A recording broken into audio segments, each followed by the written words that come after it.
단 100명의 병사로 2만의 적군을 물리쳤다면 믿으시겠습니까?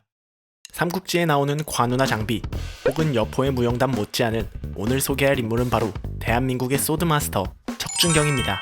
척준경, 아마 대부분의 사람들이 국사 시간에 얼핏 들어봤거나 웹툰을 통하여 알게 되었을 거라 생각이 되는데, 현대에서는 척이란 성씨가 더 이상 존재하지 않아 기억에 꽤 오래 남는 이름입니다. 아니, 한국의 소드마스터 호칭은 고길동님 건데 왜 이 사람이 쓰는 거죠? 싶겠지만 그의 활약은 타 장수들과는 다릅니다. 대부분의 명장들은 최고 지휘관 위치에서 전략적 전술로 활약을 펼친 것에 비하여 척준경은 의신의 무신이 돋보이는 장수로서 그의 무예 실력만으로 구급 공무원에서 고위 공무원이 되었다 생각하시면 편할 것 같습니다.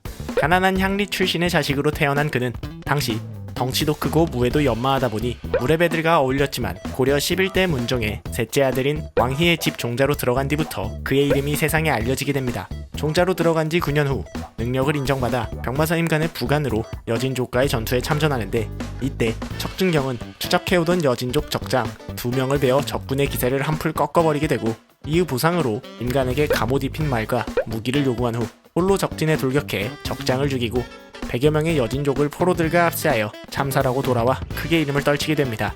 그의 용맹을 칭송하는 사람들도 있었지만 시기하는 사람들도 많았기에 하급 관리가 전장에서 장군에게 요구했다는 이유로 억울한 옥살이를 하기도 하였습니다. 이때 윤간의 도움을 받아 겨우 살아나오게 되고, 이후 여진족 정벌에 나선 뒤 척준경은 윤간의 은혜에 보답하기 위하여 죄를 지어 죽을 몸이었던 저를 살려주신 장군의 은혜에 보답하겠습니다 라고 한 뒤 단신으로 성벽을 올라 수십 명을 참살하고 그 기세를 몰아 고려군이 성을 함락시키는 데 결정적인 공을 세우게 되죠. 이후 윤간과 척준경은 8,000명의 군사를 이끌고 병목이란 작은 길을 가던 중 수많은 여진족의 기습을 받고 불과 100여 명의 군사만 남았을 때 척준경의 활약이 다시 빛나게 됩니다. 군사 중 10명을 차출해서 적의 후미를 돌파한 후 여진족 부관 10명을 참살하고 활로 적장까지 참살해버렸습니다. 말도 안 되는 상황에 자신과 군사들을 구해준 척준경을 윤간은 진심으로 고마워해 평생 부모와 자식의 연을 맺게 되었습니다.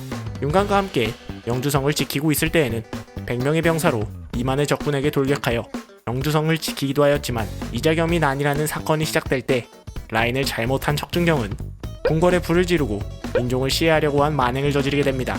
하지만 인종의 회유로 이자겸과 갈라선 척준경은 인종이 5명의 자객들에게 시해당하려는 순간 그들을 단신으로 제압하는 소드마스터다운 모습도 보여주었지만, 방화범이라는 꼬리표는 그에게 매우 컸기에 결국 유배를 가게 되었고 그에 대한 기록은 거의 남아있지 않습니다. 척준경의 공을 최소화하여 무미건조하게 기록되었다고 추측이 되는 내용임에도 불구하고 소드마스터의 모습을 보여준 척준경, 말년의 실수만 아니었다면 과연 그는 어떤 존재로 기록되었을까요? 여기까지 알든 말든 신기한 지식, 알든 말든이었습니다.